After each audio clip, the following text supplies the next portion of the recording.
Welcome back to the Feds, insiders bringing accountability, integrity, and reform to a broken bureaucracy.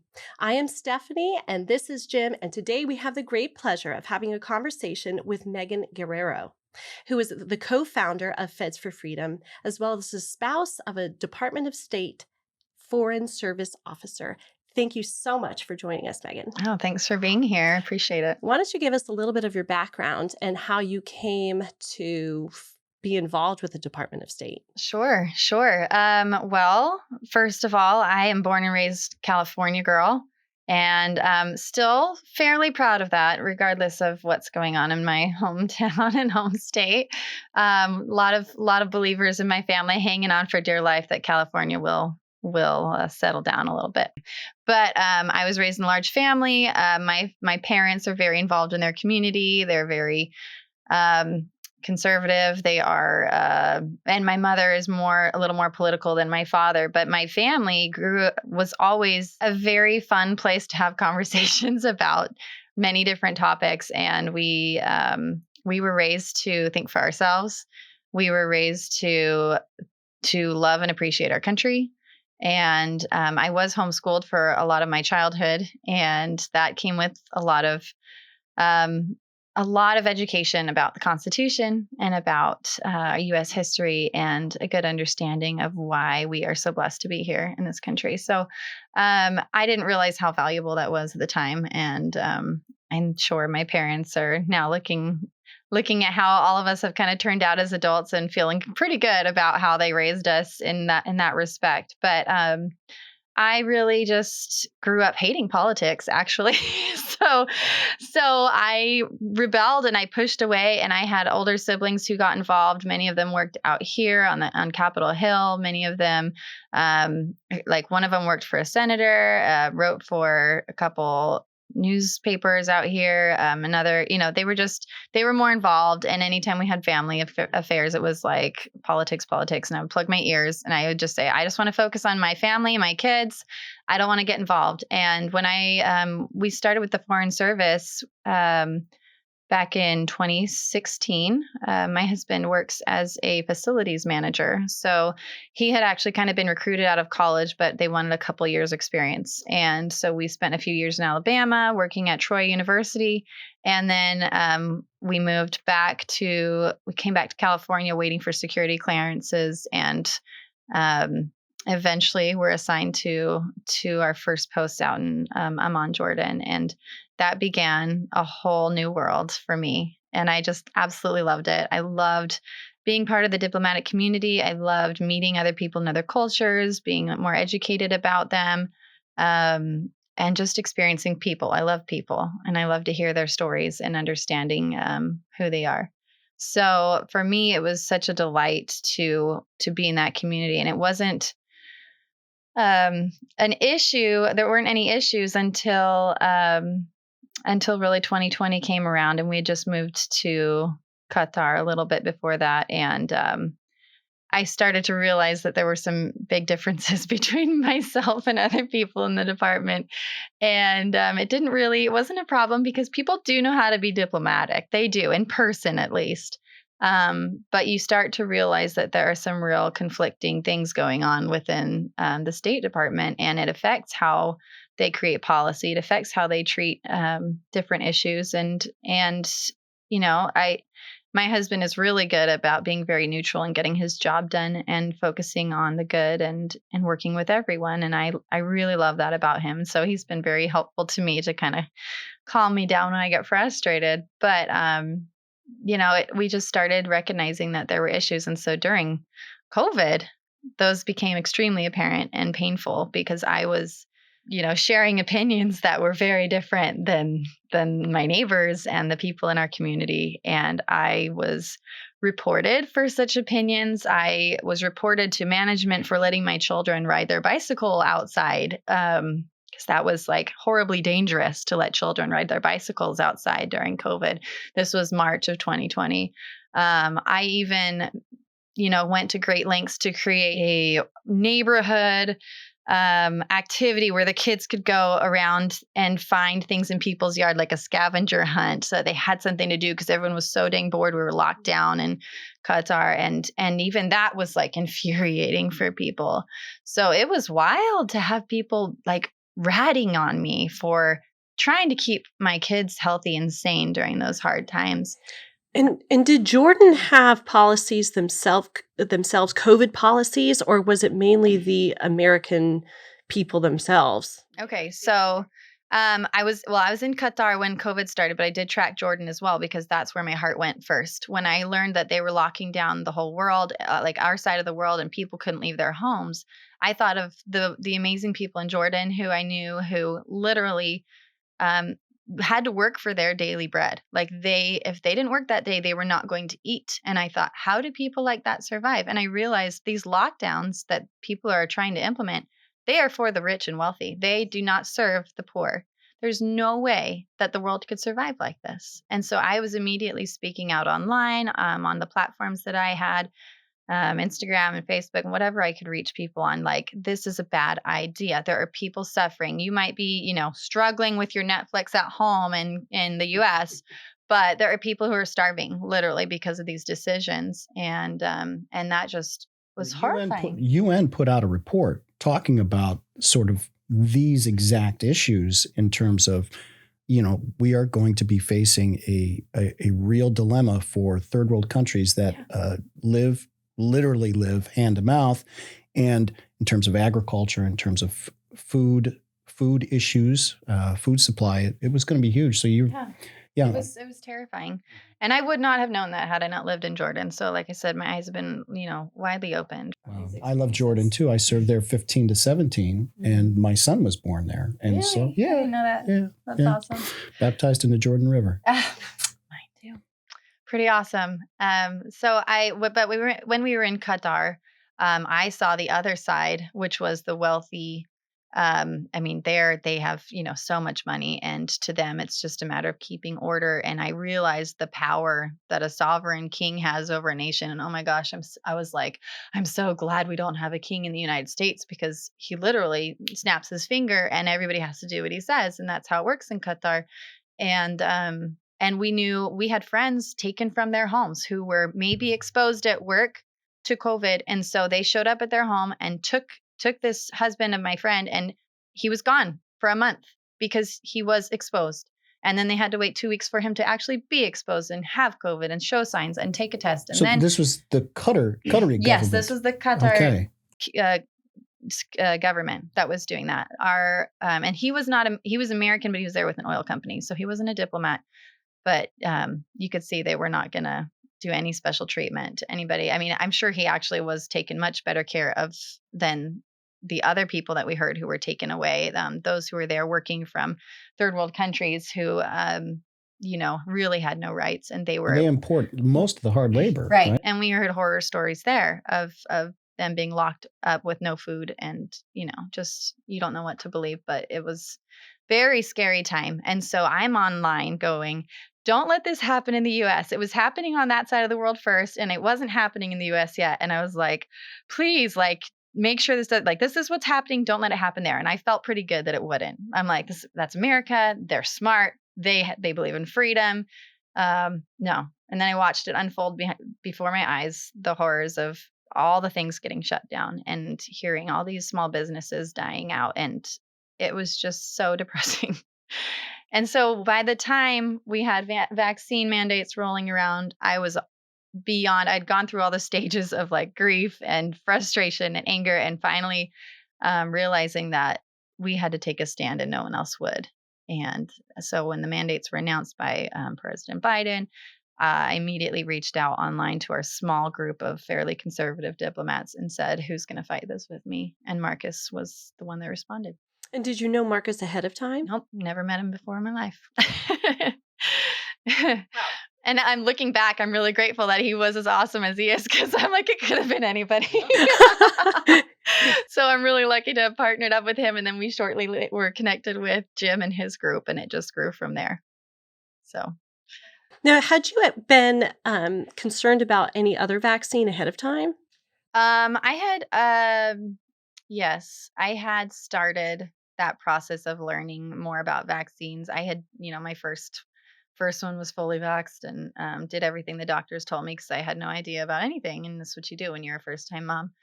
And then when my second was born, I actually had a friend lose their child after vaccinations, and I was Is this just an mind older blown. child or a baby? A baby, yeah. Oh, Um, Fairly similar age to my second, and so I was just kind of in shock from that, and I started listening. I started paying attention and started reading research and started understanding why those things happen and how it's not that uncommon. And anyways, that's a whole nother story, but I definitely was more awake to those things. We were told we had to get more vaccinations before we left for the State Department assignments. We were told we should. We didn't realize it was an option. Now I know that that's just a tactic they use to try and get everyone to do what they're told. Could have said no, but so we got a few on our way to Jordan, and I was sick about that too. So that was I've just had so many experiences with doctors since then, and throughout my parenthood, where I've realized that my instincts and intuition are a lot more powerful, and I have the ability to research a lot of things. And I've had to take care of myself and my family for a lot of things that we got bad advice on before. Can I ask you just a follow-up question on that? Yeah. So you started coming to the conclusion about maybe I should look into vaccines. Mm-hmm. As a husband, my wife thought about that earlier than I did. Yeah. And was it the same for you? Did your husband come to a conclusion after you had discussions with him? It took a while. It definitely, I think I've noticed this pattern with sometimes you get a husband who's been doing the research or he grew up, knowing those things. But a lot of times it's the moms who start figuring things out and putting things together. Because we talk so much to other moms about our kids all the time, There's an intuition. Right. And so he thought he wasn't like against what I was doing, but he was just kind of like, are you sure we should? I mean, polio's really bad, and which is what everybody says. go to the polio. Yes. And I'm like, now he has been fully informed. He's been willing to listen and watch and read, studies, and he's totally on the same page with me. My wife's first question on that, I had a visceral reaction, which I will never live down, ever. Wow. Yeah, I mean it's hard. It's really hard to break through that mindset. But when you have enough experiences with medical situations and you start to realize that there are flaws and there is corruption and there is the statistics lie. It's all about the data. Yeah. And if you learn how to read the data, you're out there called How to Lie with Statistics. I read it. It is great. So yeah, your mind just starts to open, doesn't it? So fall of 2021, you all started Feds for Medical Freedom immediately, and you were involved with 2 law firms that put up 2 lawsuits, and one got an injunction for federal employees in January of 2022. So what was your husband's experience with fighting the mandates within the Department of State, and how did it affect you all as his family? So it's kind of a funny situation, but for the most part, it really, and you'll see this as a pattern in all of everybody's stories, but every agency was so different, and it really came down to who your management was. And thankfully, he always had a very reasonable, level-headed manager over him. And so he never really faced a lot of issues. I think at one point, when we moved to Rio, and that's where we were when the mandates came out, he just kind of let his boss know that he was gonna submit a religious exemption, and that would be that. And his boss was like, okay, cool. Like he didn't have any, he was like, sure. And because that was normal, it should be normal to just say, I'm not doing this, I'm going to submit an exemption. Like, there you go, So he didn't suffer from anything but in other ways, he struggled because he would go to management meetings and people would say things and he would be like, what are you saying? Like he, as a facilities manager, he was also what they call the POSHO, which is like the public health and safety officer for the embassy. And it was literally his job to know what to do in dangerous situations and to have bioweapon preparation, like all those kinds of things, to know what masks do. He had training on that. And so for him to be reaching out to the people around him and saying, listen, these masks are not approved to stop a virus. These masks don't do anything. He literally would show them, these have these big of holes and they came from this place. And they are not suited for this purpose. And I know, and people just disregard him, and that was literally part of his job at the embassy. And so he was just very frustrated. But I knew that he needed to focus on his job. And if we were going to fight this, it had to be me being the one to make it happen.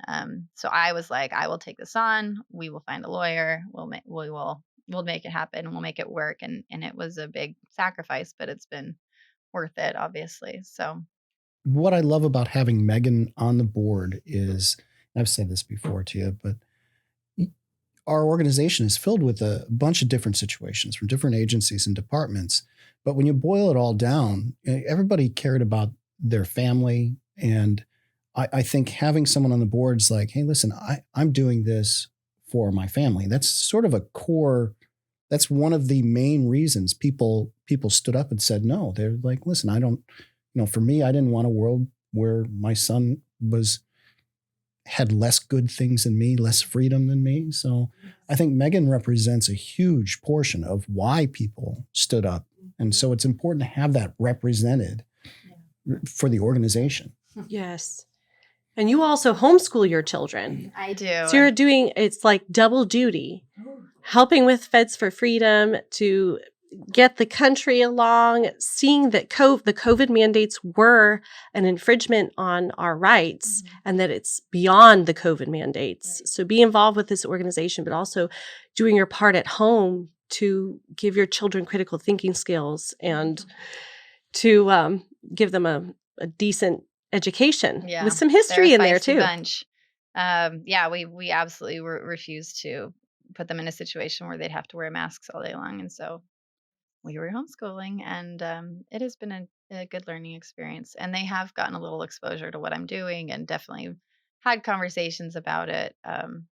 But yeah, I mean, it's true that like so many parents rose up during this time and realized that they had to advocate for their families.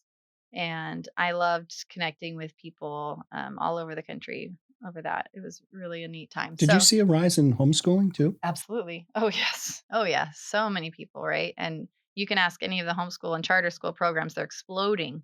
Even now, after it's all been, kind of fizzled out, people are just determined to become more independent and to be able to teach their kids, and to get away from the public school system because it's such a mess everywhere. So that's been an interesting element as well. So it was a lot of work trying to do things, trying to take care of them. I hired a tutor to help, but balancing that and then being up all night long with the guys trying to sort things out on Zoom with everyone all over different parts of the world. And such a learning experience for me. So talk about what you were speaking of before about the honeypot, how you are the honeypot. Oh, that's my nickname.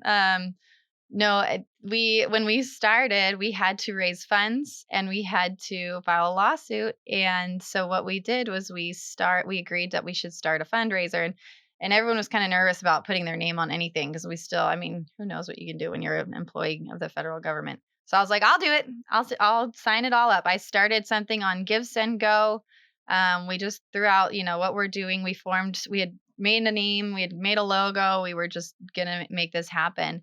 And it started getting a lot of donations because we really got a lot of people together quickly in the first 2 months. And it started to pile up. And then our friend Jack Posobiec.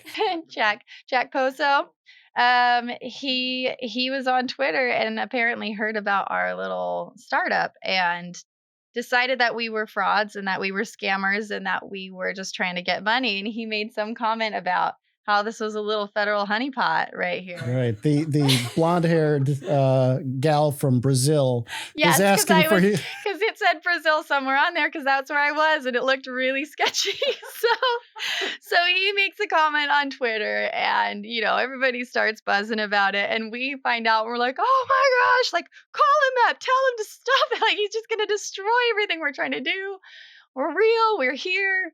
It was really funny looking back, but at the time At the I was time, it didn't just feel so good. so mad at And it him. really did. It did impact our fundraising. It really dropped. did. It dropped. People Everyone was started like, being well, who are you? You look skeptical. like, what's the term? Glowies? I don't remember. Feds or whatever. Glowies? Anyhow. I don't know, but it was, just that first bump in the road where we were just like, oh crap, like this could be bad if somebody really believes this guy. He's pretty influential. And anyways, we eventually met Jack, I think in DC at the Defeat the Mandates March, and introduced ourselves formally. I was like, I am the honeypot. Thank you very much for your attention. But it was just a funny experience. So thankfully we pulled through. For the most part, I'm sure there's still plenty of people who are like, you guys are sketchy. But I hope that we've somewhat proved ourselves at this point. As a board member, you're able to hear a lot of stories from our members. Is there a particular story that has stuck out in your mind to be a shocking one or heartbreaking one or just an extraordinary example of integrity? There are so many. And the first one, honestly, is Marcus is coming to mind because of what he's going through right now. But there are a lot of people who experienced just like horrible things where they were literally singled out in front of everyone in their office and just completely embarrassed. There were people who lost their jobs when they were in the middle of family passing away or parents in the hospital, and they it was just already so stressful coming out of the hardships during COVID and the trauma that people experienced. But it just continues on today. Is there anyone I think, those first few months when we were getting things put together and I forget which email we were using at that point. Mm-hmm. I think all of us saw emails every single day, one after another from different agencies and departments that was just sadder than the next. I have a list of which agencies were the worst in the beginning and which have continued to be the worst. I've got my list, but I remember Border Patrol was having some real problems in the beginning, and I saw a bunch of stories coming from them where I'm like, listen, we need these people like to, protect the border. It's sort of an important job. Kind of. Yeah. Instead of having to focus on some of these other things that don't matter. I remember, and there's dumb stories too. Yeah. I mean, I got word from, and I don't know if you heard this one, but the Forest Service workers who go out and dig ditches out in the forest to make sure forest fires don't happen, they were spot checking them to make sure they were wearing their mask outdoors. I mean, it doesn't make sense. So stupid. It's outside. But I think Megan, you too. I mean, we were reading these every night and going, what is going on? This is crazy. If you want to know how bonkers your government is, we'll just read through our emails. We could not believe the things that we were seeing, but just and people in general. It wasn't just the government, obviously.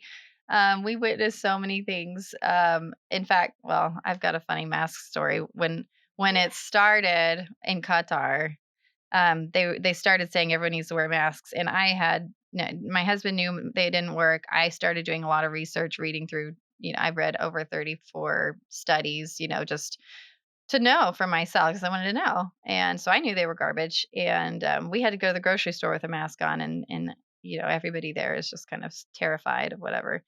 But there were people walking into the grocery store with like literally cardboard tied to their face, like a piece of cardboard tied to their face.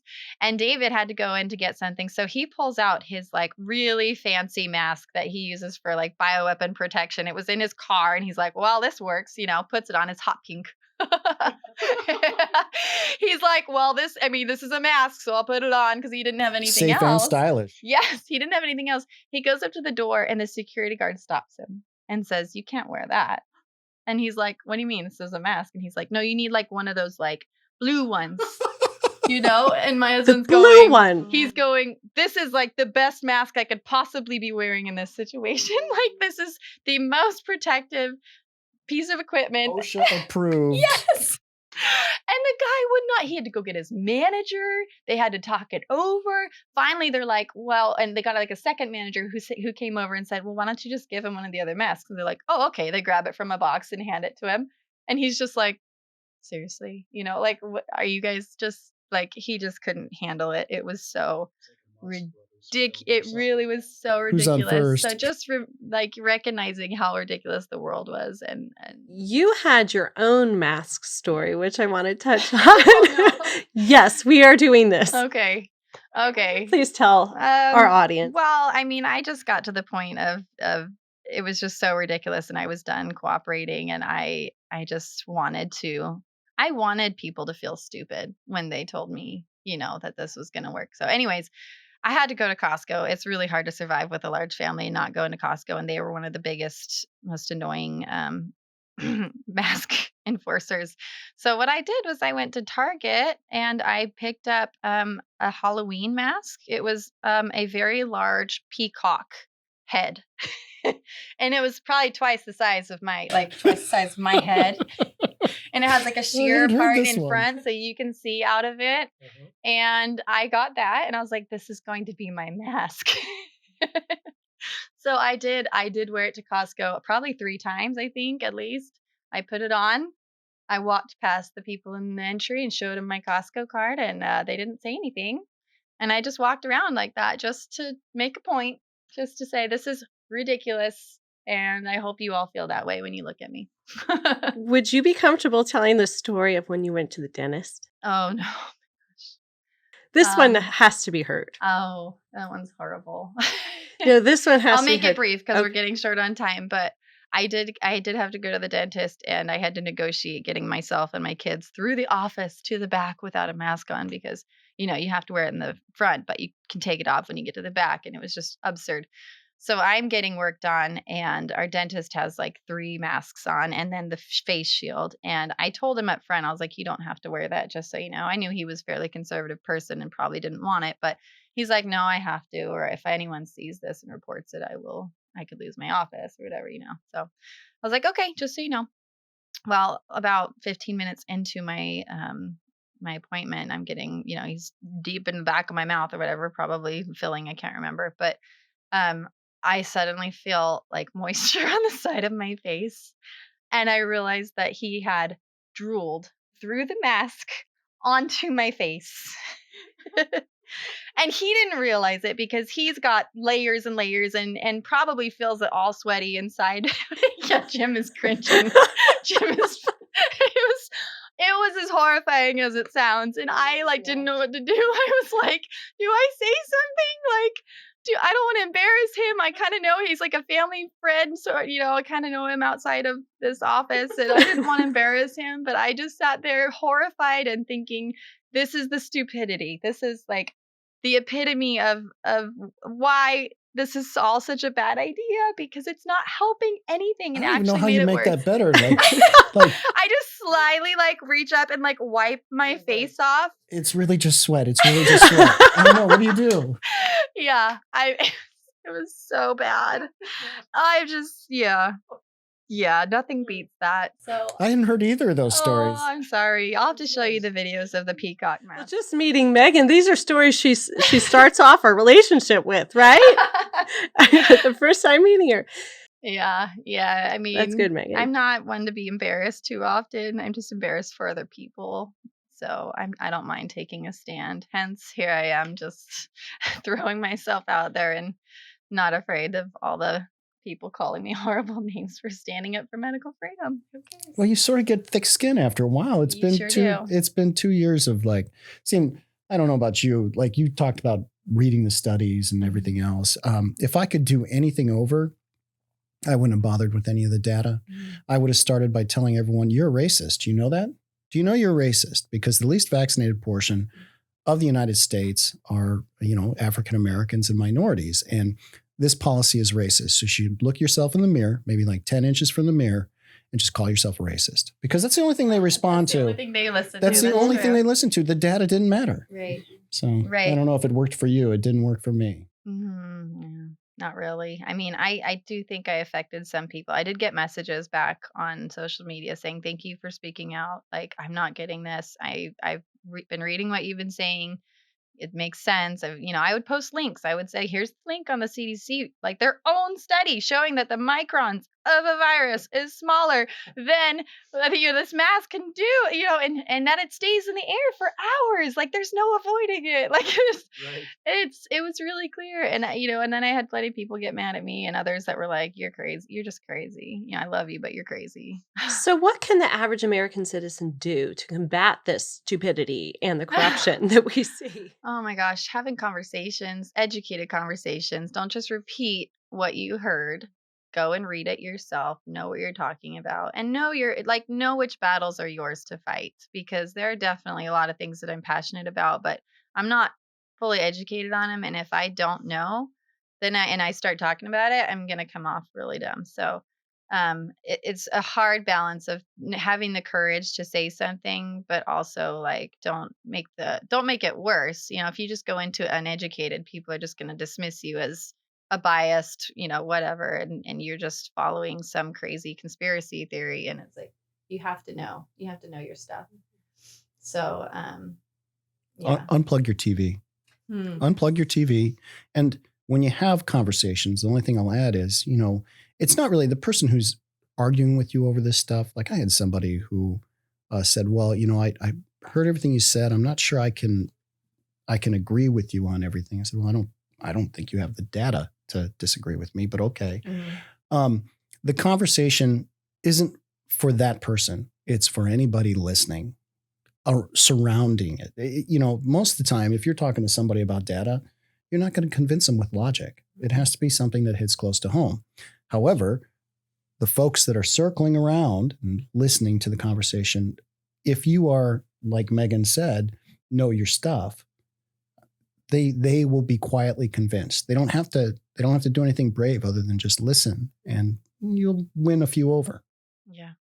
Yeah, and or maybe you might not convince them, but you might add a layer, and eventually they'll get it. And those layers matter.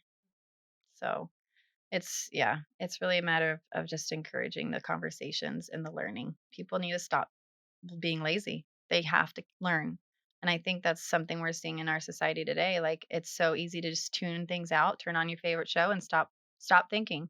Even just, I mean, we've talked about it, but the simplicity of memorizing something. We don't have to memorize phone numbers anymore. We don't have to memorize how to get somewhere because we have Google Maps. It does affect your brain, and you just aren't as sharp anymore. Our society's not as sharp.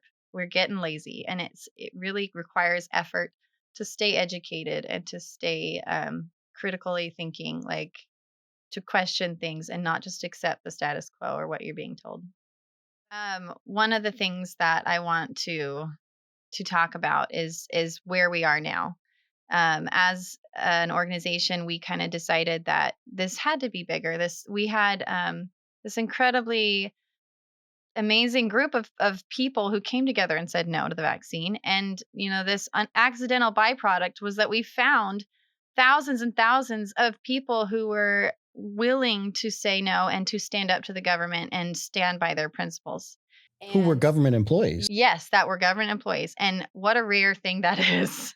And we realized what we had. So when we were meeting in New Orleans last year during our our hearing in the Court of Appeals, we knew and we discussed like this is so powerful, something you can't just let this go. Like this has to be something more.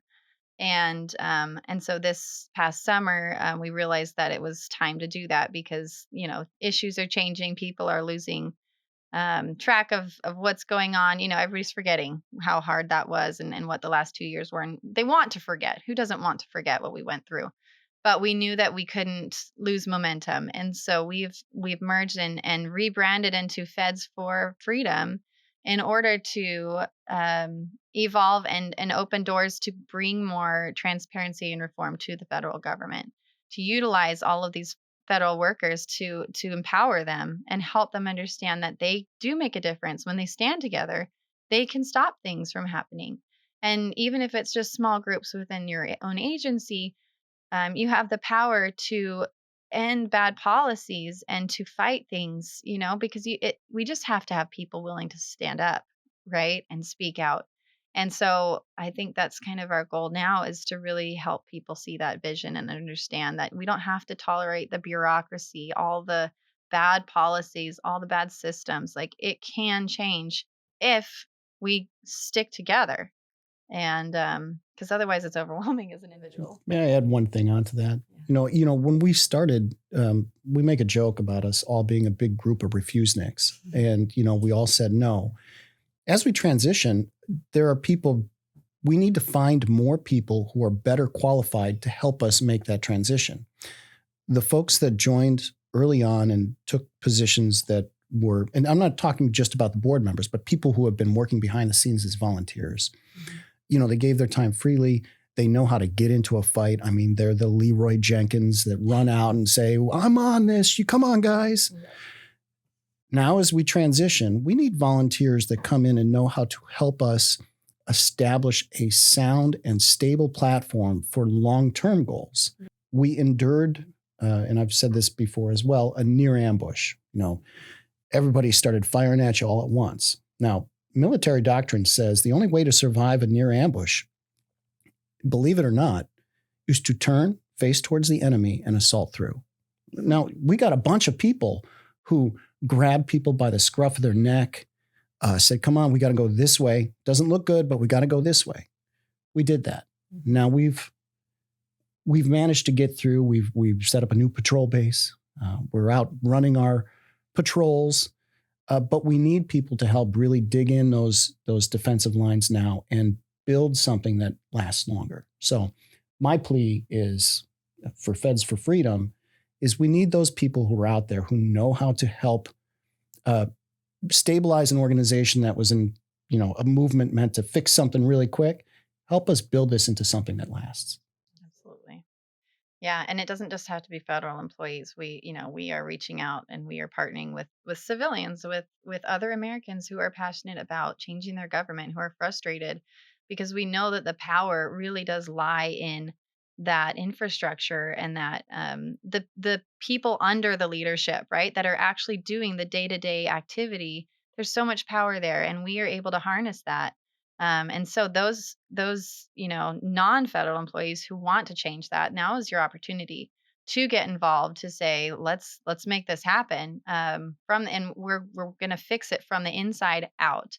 And there's no organization like that anywhere else in our nation, and this is like such a rare opportunity, and so we don't want to lose that. We have, I think, the loyalty of a lot of people willing to follow us into battle. But we do need those people who have the skills and then the knowledge to take it further. And I'll add one more thing on that. We've been reaching out to other organizations and other groups, and it doesn't just include like federal government employees or even state government employees. I think Megan touched on fixing it from the inside. A lot of these organizations, whether it's kids education or what was the one that I just talked to, mothers, the groups that we've been interacting with. Mothers for Liberty. There was another one that's Reclaiming the Republic that we've reached out to. We Hold Rights.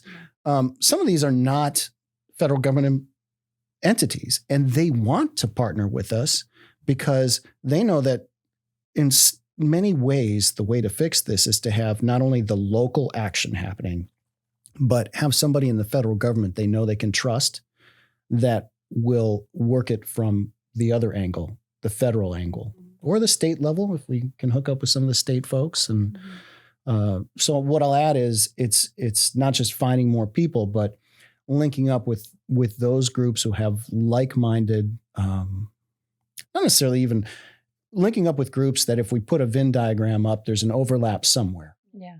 Yeah. So that's our mission, is to build a coalition of like-minded people who want to see these changes, to have the reform and transparency in the federal government. And that's a reality that we can get to if we play our cards right, and that's what we intend to do. So I'm excited. Thank you both for this conversation.